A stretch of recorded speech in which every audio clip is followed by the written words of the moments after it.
Hello everyone, do you agree with me one thing? Often things we don't see we don't believe. Scientists still see it that way and often deny spiritual phenomena. However, there is one case that scientists still cannot explain. They are truly haunted by spirits returning to reality.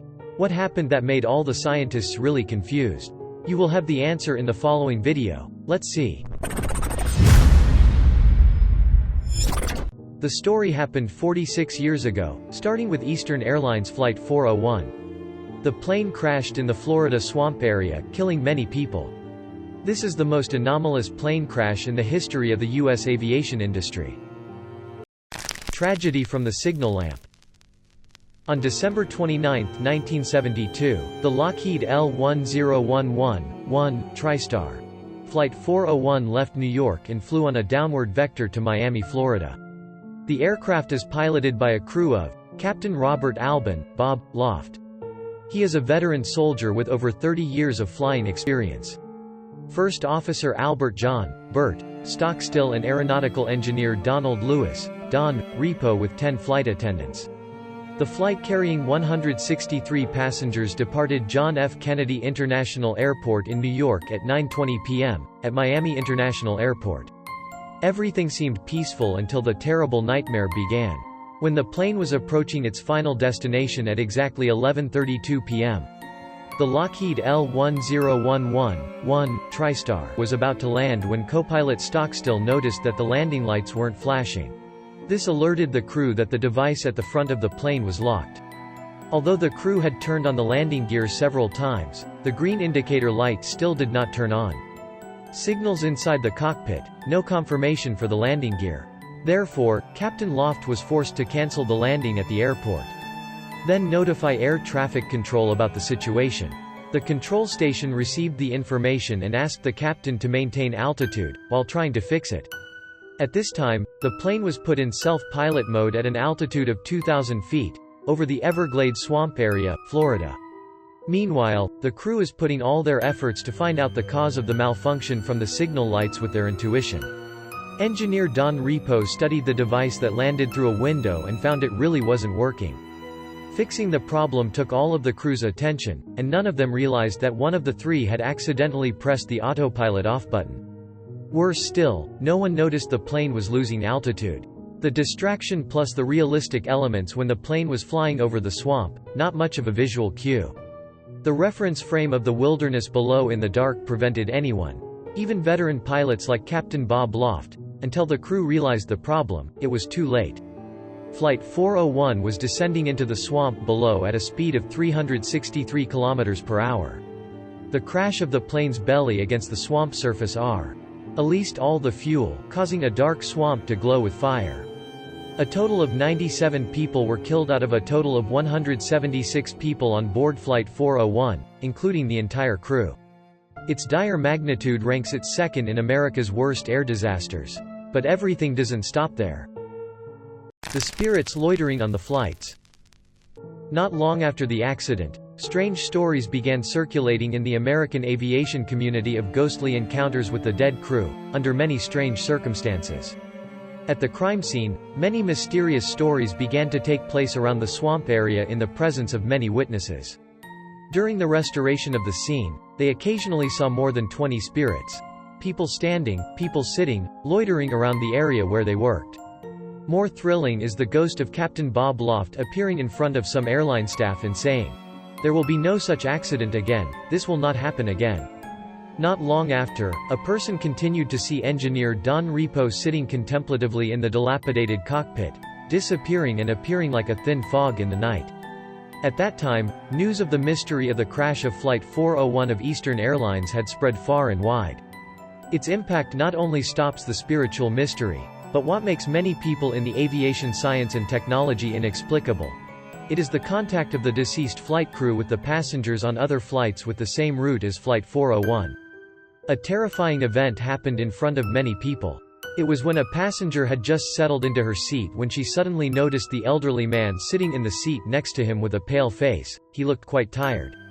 When she turned to ask, he was confused and unresponsive. Concerned for that man, she rang the bell to call the flight attendants to help. Just as the flight attendant arrived, the man suddenly disappeared right in front of her and some passengers around.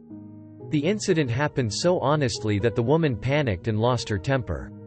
The flight attendants had to do their best to reassure her.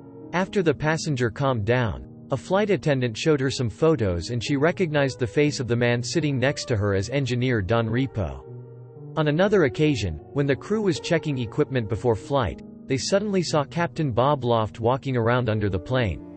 He even told them the plane needed to be thoroughly examined, as he had done before disappearing into thin air. The incident was so shocking that the flight was eventually cancelled for a thorough inspection of the machinery. More frightening, many times the ghosts of Loft and Repo are recorded speaking directly to the crew, flight attendants, and passengers. One such situation happened when an engineer on L1011 was checking the system before takeoff when Repo appeared right next to him and said, "Don't worry, I checked." Then Repo also disappeared right before his eyes. Such incidents happen not only to the flight crew but also to those holding high-ranking positions of the airline. For example, the ghost meeting of the vice president of Eastern Airlines when he entered the business class and greeted the man in the uniform. This person thinks he is the captain of the flight that is about to depart. To the operator's horror, he slowly realized that the person he was talking to was the late captain, Bob Loft. Just then, Loft vanished into thin air. Strange phenomenon. Scientists are really confused. Robert Albin, Bob Loft and Donald Lewis. Don Repo's various ghost sightings all have an interesting, sometimes strange characteristic. Most of the two's ghosts have been described by eyewitnesses as extremely vivid and real entities, resembling actual flesh and blood forms rather than phantom entities. Many eyewitnesses describe, whenever either person appears, they tend to look like another person, then gradually transition to their real self before they died. Attempts by paranormal investigators to understand this psychic phenomenon were refused to cooperate with Eastern Airlines. They seem to be trying to hide these mysterious events. They even discipline or fire any employee who discusses these obsessive phenomena, or exposes them to the public. However, despite refusing and avoiding mentioning any subject related to strange spiritual happenings, Eastern Airlines is still quietly removing all the parts taken from the plane number 401. It seems that the ghost of Flight Crew 401 has been following these aircraft parts. It is said that the accident seems to have strongly haunted the souls of the deceased crew. All of the ghostly phenomena that occurred on different L1011 flights have been reported to the United States Flight Safety Foundation. The organization has collected numerous reports of witnesses and issued a statement. Reports by experienced pilots and flight crews are reliable. We consider them important. In 1991, Eastern Airlines went bankrupt. Although it no longer exists, the legacy it leaves behind is the title of the most haunted airline in the world. There seems to be little reason for these witnesses to lie, or spread ghost stories, since they already have a good reputation in the profession. In addition, there has never been a plane crash where many witnesses saw ghosts as clearly and in detail as this Flight 401. That led investigators in the U.S. aviation industry to concede its authenticity, and put experimental science in a state of confusion. Much of this is documented in John G. Fuller's book. Published in 1976, The Ghost of Flight 401 purportedly infuriated the suits at Eastern, who apparently considered suing Fuller. Nevertheless, the book was adapted in 1978 into a made-for-TV movie starring Ernest Borgnine as a second officer based on Repo, and a young Kim Basinger as one of the surviving flight attendants on the doomed flight.